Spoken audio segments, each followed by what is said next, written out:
یہ کہانی ہے ایک غریب لڑکے کی جو اپنے گھر کے حالاتوں کا مارا در بدر بھٹک رہا تھا۔ ایک بار کسی نے اس لڑکے کو ایک استاد جی کے بارے میں بتایا کہ تو ان کے پاس چلا جا، ایک وہی ہیں جو تیری مشکلوں کا حل کر سکتے ہیں۔ وہ لڑکا دوڑا دوڑا اس استاد کے پاس چلا گیا اور کہنے لگا، استاد جی پلیز آپ میری مدد کریں، میری 3 بہنیں ہیں اور میری ماں بہت زیادہ بیمار ہے اور میرے والد کا انتقال ہو چکا ہے، لہٰذا اب میں بہت پریشان ہوں۔ میرے گھر کا گزر بسر اب سب میری ذمہ داری ہے، آپ مجھے کوئی حل بتائیں، میری مدد کریں۔ لہٰذا استاد اس لڑکے کو ایک جنگل میں لے گیا۔ اس جنگل میں پتھروں کا ایک بہت بڑا ڈھیر لگا ہوا تھا۔ استاد نے اس لڑکے سے کہا کہ بیٹا ان پتھروں میں ہی ایک پتھر ہے جو تیری قسمت کے بند تالے کو کھول سکتا ہے۔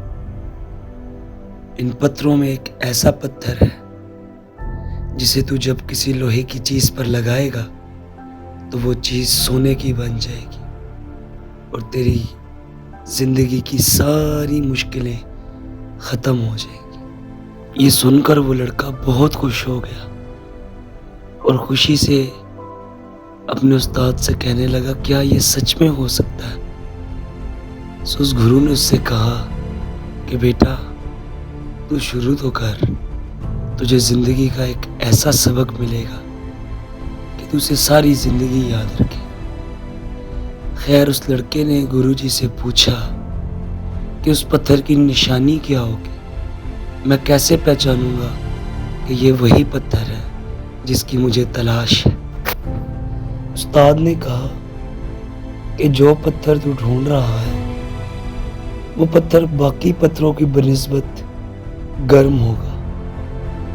جب تو اس کو اپنے ہاتھ میں پکڑ کے محسوس کرے گا تو اس کو پہچان جائے گا۔ وہ لڑکا خوشی کے مارے کہنے لگا، گرو جی آپ کا بہت بہت شکریہ۔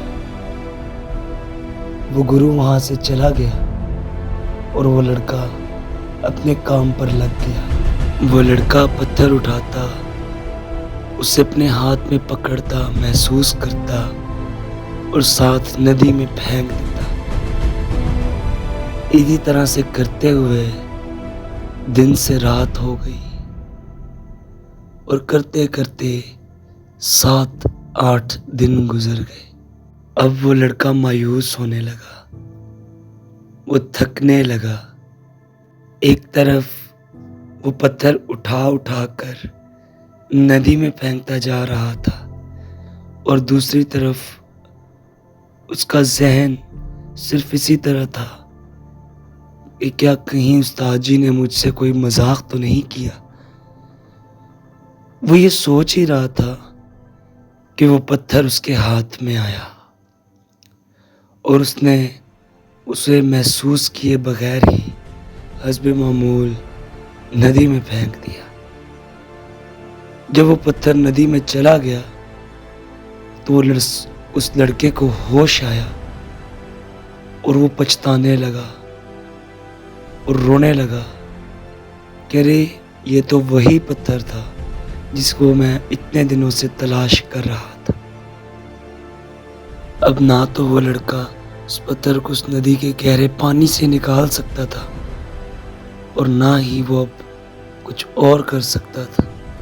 وہ زار زار رونے لگا کہ کاش میں اپنے کام کو دھیان سے کرتا، اپنی ساری توجہ میں اپنے کام پر لگاتا تو آج مجھ سے یہ غلطی نہ ہوتی۔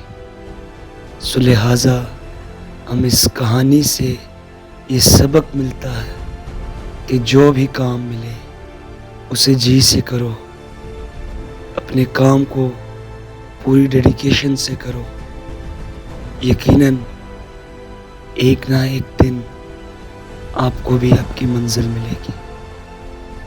ہم زندگی کے بہت سارے موقع یوں ہی اپنی بری عادتوں کی وجہ سے گوا دیتے ہیں اور بعد میں پچھتاتے رہتے ہیں۔ اس لیے محنت کرو، سیکھتے رہو، اسی کا نام زندگی ہے۔ یور مینٹور راہل شیر کے